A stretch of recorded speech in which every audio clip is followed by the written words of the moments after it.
نحمده ونصلي على رسوله الكريم اما بعد فاعوذ بالله من الشيطان الرجيم بسم الله الرحمن الرحيم واذكروا الله في ايام معلومات وقال تعالى في مقام آخر الحج اشهر معلومات صدق الله العظيم وصدق رسوله النبي الكريم ونحن على ذلك لمن الشاهدين والشاكرين والحمد لله رب العالمين اللهم صل على سيدنا ومولانا محمد وعلى آل سيدنا ومولانا محمد وعلى آله وأصحابه وبارك وسلم تسلیما کثیرا کثیرا۔ ذی الحجہ کا مبارک عشرہ شروع ہے اور مبارک مہینے شروع ہے۔ اس مہینے کے اندر اللہ رب العزت نے ایمان والوں کو بہت سارے اعمال کے اعتبار سے اور بہت سارے حکموں کے اعتبار سے چیزیں نصیب فرمائی ہے۔ خوش قسمت لوگ وہ ہے جو ان اعمال کو اختیار کرے اور جس کے اوپر اللہ پاک نے واجبات اور فرائض کو لاگو کیا ہے ان کو ادا کرنے والے بن جائے۔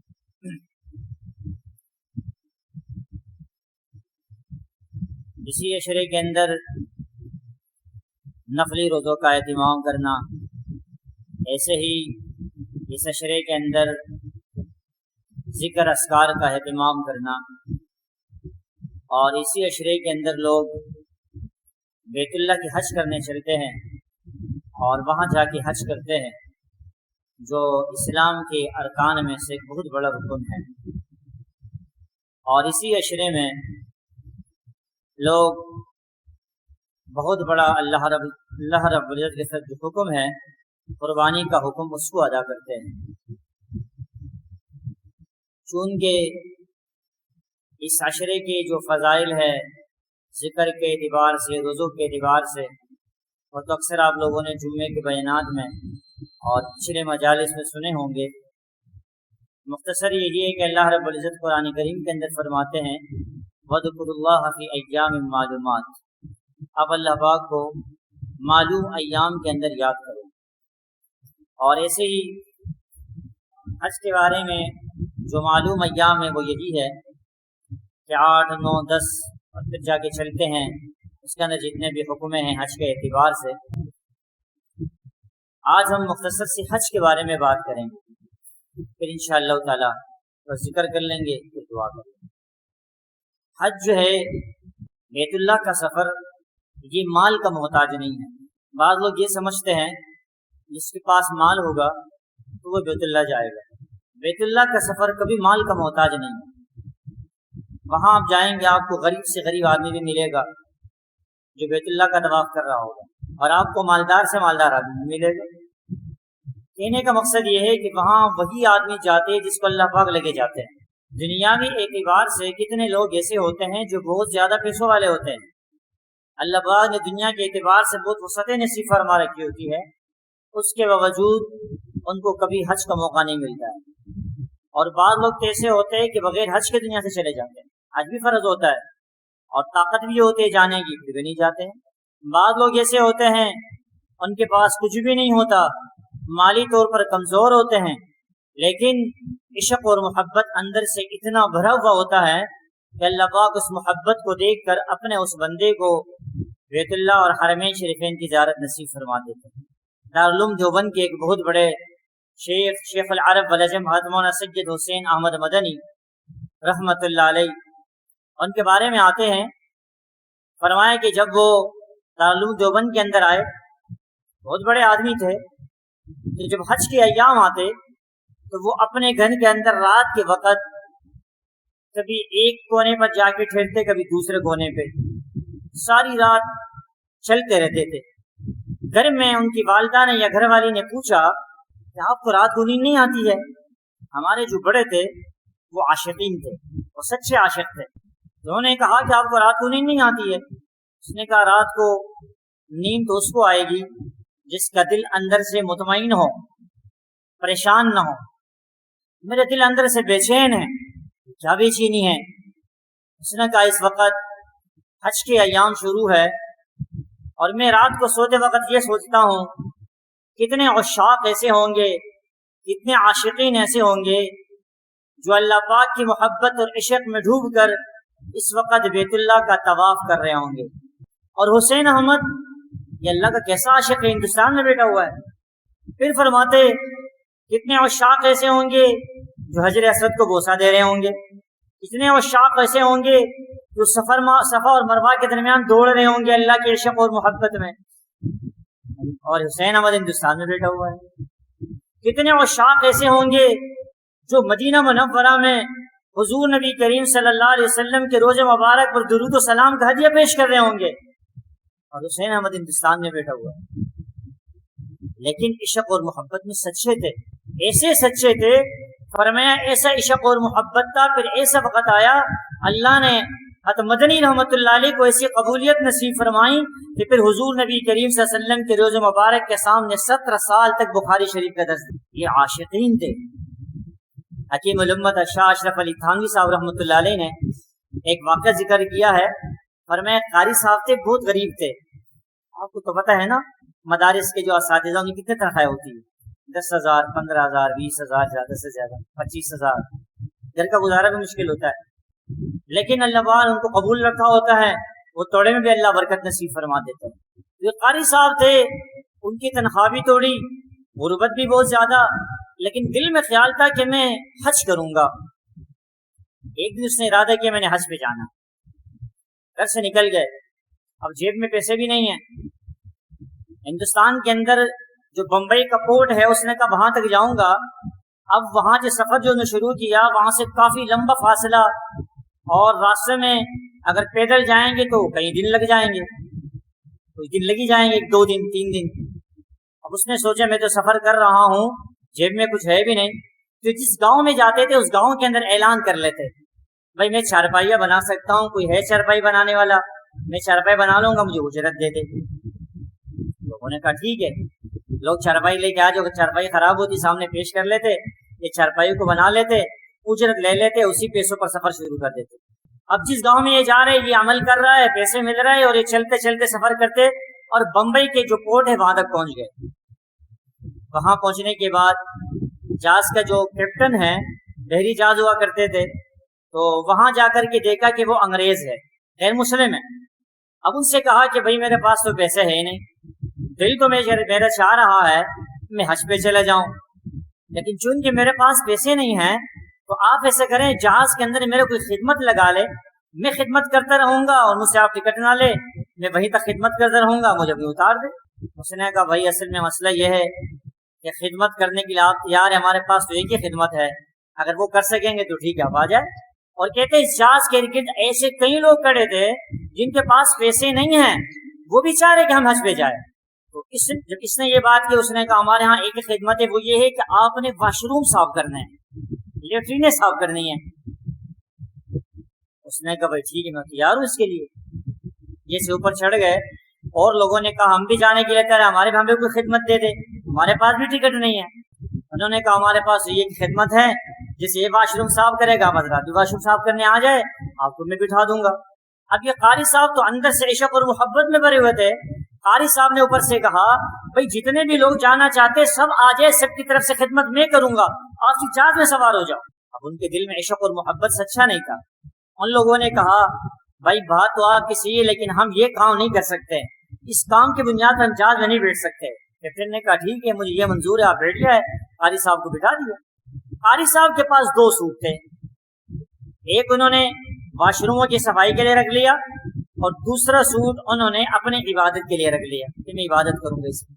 اب دن ہوتا، سارا دن قاری صاحب کیپٹن نے جو خدمت لگائی تھی وہ سارا دن قاری صاحب واش روم میں صاف کیا کرتے تھے، سارا دن واش روم کے صاف کرنے میں لگا ہوا ہے.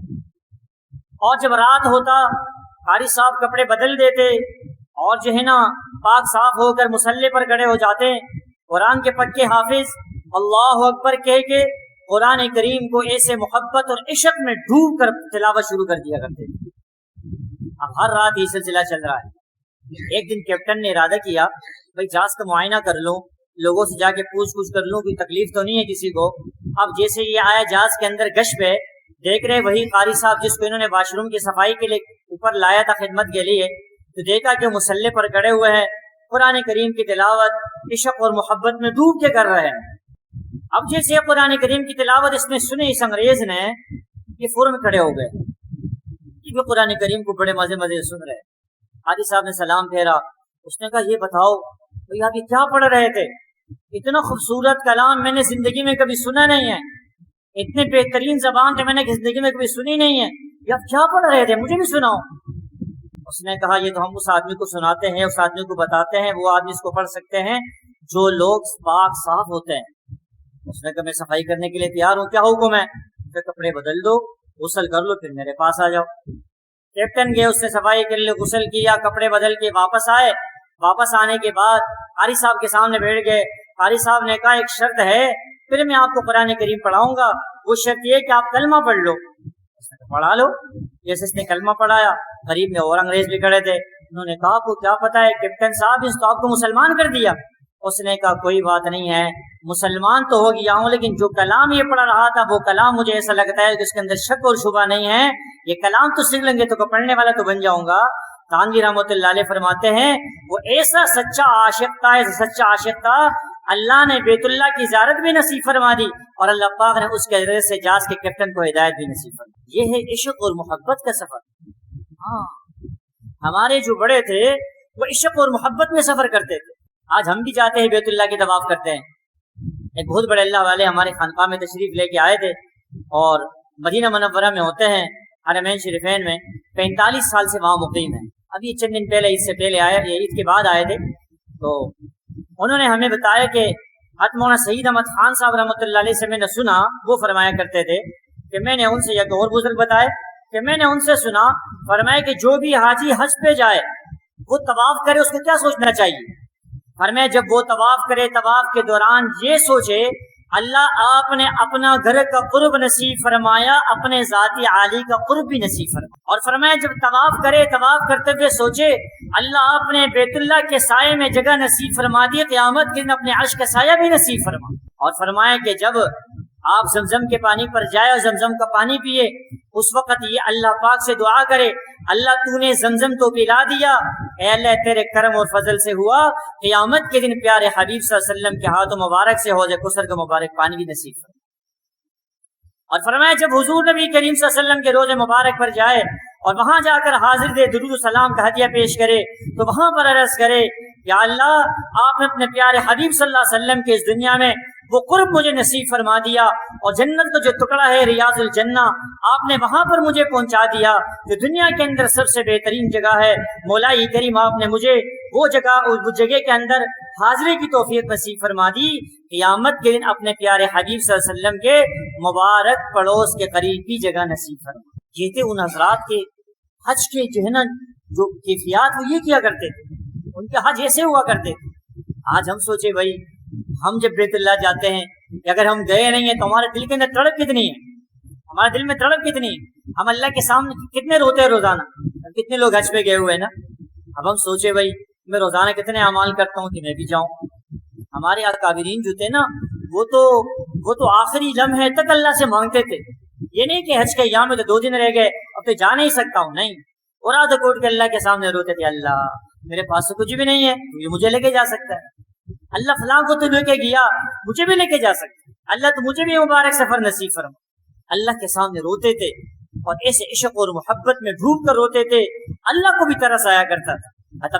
حضرت شیخ حافظ الحدیث حضرت مولانا عبداللہ درخواسی رحمۃ اللہ علیہ، اللہ ان کی قبر کو نور سے منور فرمائے، ان کے خادم ہیں، 32 سال ان کی خدمت کی، وہاں ہمارے جہاں میری رہائش ہے وہاں ہمارے قریب رہتے ہیں، ابھی بھی زندہ ہے، ضعیف العمر ہے اور بہت محبت کرتے ہیں، میں جاتا ہوں ان سے ملنے کے لیے۔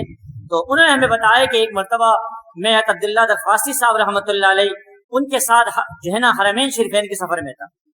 فرمایا کہ ہم گئے مسجد قباء میں، تو عرب کے جو بڑے بڑے شیوخ تھے وہ بڑے بڑے شیوخ سے ملنے کے لیے آئے مسجد قباء میں، اور مسجد قباء میں آ کر کے انہوں نے ان سے کہا کہ حضرت آپ تو ہم نے آپ کے بارے میں سنا کہ حافظ الحدیث ہے، حدیث کے اندر بہت بڑے مہارت رکھتے ہیں، تو ہم آپ سے کچھ سوالات کرنا چاہتے ہیں۔ سوالات کرو۔ ان کو ممبر پر بٹھایا گیا اور سوالات جوابات شروع کیے۔ اب عرب جو بڑے بڑے شیوخ، بڑے بڑے حدیث کے جاننے والے، انہوں نے سوالات شروع کر دیے، یہاں سے سوالات وہاں سے جوابات، یہاں سے سوالات وہاں سے جوابات، وہ سارے کے سارے سوالات ان کے ختم ہو گئے، حضرت کے جوابات ختم نہیں ہو رہے۔ اس نے کہا حضرت ہم آپ کو تب مانیں گے جب آپ نبی کریم صلی اللہ علیہ وسلم کے روزے مبارک کے سامنے ہمیں حدیث پڑھائیں گے، پھر ہم پہچانیں کہ واقعی آپ جو ہے نا حدیث کے جاننے والے ہیں۔ ان کا ٹھیک ہے، اور ہم نے سفر شروع کیا اور ہم مسجد نبوی کے اندر آئے، حضور نبی کریم صلی اللہ علیہ وسلم کے روزے مبارک کے سامنے بہت کثیر تعداد میں عرب کے بڑے بڑے محدثین جمع ہیں، ان کا مجمع موجود ہے، حدیث کے بڑے بڑے ماہرین موجود ہیں اور حدیث کو جاننے والے موجود ہیں۔ فرمایا کہ عبداللہ درخواستی صاحب رحمۃ اللہ تشریف لے کے آئے تو عربوں نے ان سے پہلے انتظامات کیے ہوئے تھے، ان کے لیے کرسی رکھا ہوا تھا، تو درخواستی رحمۃ اللہ علیہ نے ارشاد فرمایا آپ لوگوں نے کرسی کیوں رکھی ہے؟ اور انہوں نے کہا آپ اس پر بیٹھیں گے، ضعیف العمر تھے، 90 سال سے زیادہ عمر تھی، آپ اتنے ضعیف العمر ہے، اس حالت میں آپ کیسے کھڑے ہو کے بیٹھ کے دیں گے؟ ہم نے کرسی آپ کے لیے مناسب ہے، کرسی پر بیٹھ جائے، آپ کو جو ہے نا کچھ راحت مل جائے اور سکون کے ساتھ آپ حدیث دے۔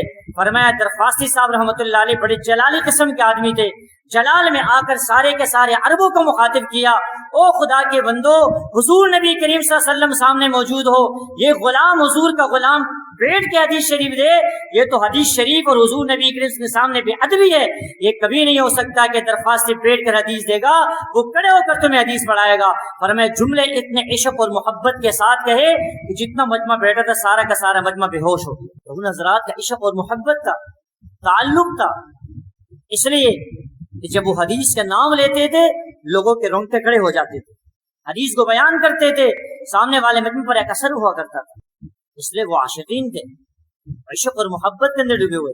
شیخ العرب والعجم ختم سید حسین احمد مدنی رحمۃ اللہ علیہ، بعض ایسے گروہ بھی ہے دنیا میں کہ جو انبیاء کرام علیہ الصلوۃ والسلام کی حیات کے قائل نہیں ہیں، وہ کہتے ہیں نعوذ باللہ انبیاء کرام علیہ الصلوۃ نے قبروں کے اندر زندہ نہیں ہیں، اور نبی کریم صلی اللہ علیہ وسلم کے روزے مبارک پر جو آدمی حاضر لگاتا ہے تو وہاں کوئی آدمی سلام پڑھتا ہے تو آپ صلی اللہ علیہ وسلم نہیں سنتے۔ اور ہمارا عقیدہ کیا ہے بھائی؟ حضور نبی کریم صلی اللہ علیہ وسلم اور سارے کے سارے انبیاء کرام علیہ الصلوۃ والسلام، حدیث میں آتا ہے اپنے قبور میں زندہ ہے۔ قریب جاؤ گے نبی کریم صلی اللہ علیہ وسلم کے روزے مبارک کے تو آپ صلی اللہ علیہ وسلم پر درود و سلام پیش کرو گے، آپ صلی اللہ علیہ وسلم نے ارشاد فرمایا میں خود سنتا ہوں، میں خود سن کے اس کے جواب بھی دیتا ہوں، اور جو دور سے پڑھے گا ایک فرشتہ مقرر ہے، اللہ پاک نے اس فرشتے کو شروع سے لے کر آخر تک جتنے بھی لوگ ہیں جو درود شریف پڑھیں گے، اور اللہ پاک کو پتہ ہے کہ دنیا میں جتنے لوگ آئیں گے درود شریف پڑھیں گے، سب لوگوں کے نام اللہ پاک نے اس فرشتے کو پہلے سے ازبر یاد کروا دیے۔ اب جو بھی آدمی دنیا کے اندر درود شریف کسی کونے میں پڑھتا ہے، وہ فرشتہ فوراً درود لے کر کے نبی کریم صلی اللہ علیہ وسلم کے روزے مبارک پر پہنچ کر اور درود و سلام کا ہدیہ پیش کرتے ہوئے کہتے ہیں آپ کے فلاں امتی جو فلاں کا بیٹا ہے آپ پر درود پڑھا، ایک مرتبہ سب درود شریف صلی اللہ علیہ وسلم۔ اب ہمارا شک نہ ہو، ہماری حاضری حضور نبی کریم صلی اللہ علیہ وسلم کے روزے مبارک پر ہو گئی، اور ہم کتنے خوش قسمت ہے۔ میرا تو یہ عقیدہ ہے، میں تو یہی کہتا ہوں کہ جس کا نام حضور نبی کریم صلی اللہ علیہ وسلم کے سامنے لیا جائے اور جس کے والد کا نام حضور نبی کریم صلی اللہ علیہ وسلم کے سامنے لیا جائے، میں کہتا ہوں ہم نے یہاں درود پڑھا، حضور کے سامنے نیا نام آیا، قیامت کے دن بھی حضور نبی کریم صلی اللہ علیہ وسلم ہمیں نہیں بھولیں گے۔ تو خیر، نبی حضرت مدنی رحمۃ اللہ علیہ کے بارے میں آتے ہیں، فرمایا کہ وہ ایک مرتبہ نبی کریم صلی اللہ علیہ وسلم کے روزہ مبارک کے سامنے بیٹھے ہوئے ہیں، یہ حدیث بیان کر رہے ہیں، یہ حدیث بیان کر رہے ہیں۔ حدیث بیان کرتے کرتے ایک آدمی ایسا تھا اس مجمع کے اندر کہ انہوں نے کہا کہ حضرت یہ کیا بات آپ کرتے ہو، جو آدمی دنیا سے چلا جائے تو مر جاتا ہے، ختم ہو جاتا ہے، جسم ان کی ختم ہو جاتی ہے، وہ کیسے سنے گا اور وہ کیسے زندہ ہوگا؟ فرمایا مدنی رحمۃ اللہ علیہ اس وقت جلال میں آئے اور ایسے جلال میں تھے، عشق اور محبت میں ڈوبے ہوئے تھے، فوراً ارشاد فرمایا او بدبخت اپنے پیچھے دیکھو۔ اس آدمی کی پیٹھ نبی کریم صلی اللہ علیہ وسلم کے روزے مبارک کی طرف تھی، اس نے کہا اپنے پیچھے دیکھو حضور نبی کریم صلی اللہ علیہ وسلم کے روزے مبارک میں کہ نبی کریم صلی اللہ علیہ وسلم کس حالت میں بیٹھے ہوئے۔ فرمایا جیسے آدمی نے پیچھے دیکھا، وہ آدمی فرماتے کتاب میں لکھا ہے، انہوں نے کہا میں نے خود دیکھا کہ نبی کریم صلی اللہ علیہ وسلم روزے مبارک کے اندر خود بیٹھے ہوئے ہیں اور ہمارے مجمع کی طرف دیکھ رہے ہیں۔ عشق اور محبت تھی ان حضرات کی، اللہ دنیا میں دکھاتے تھے۔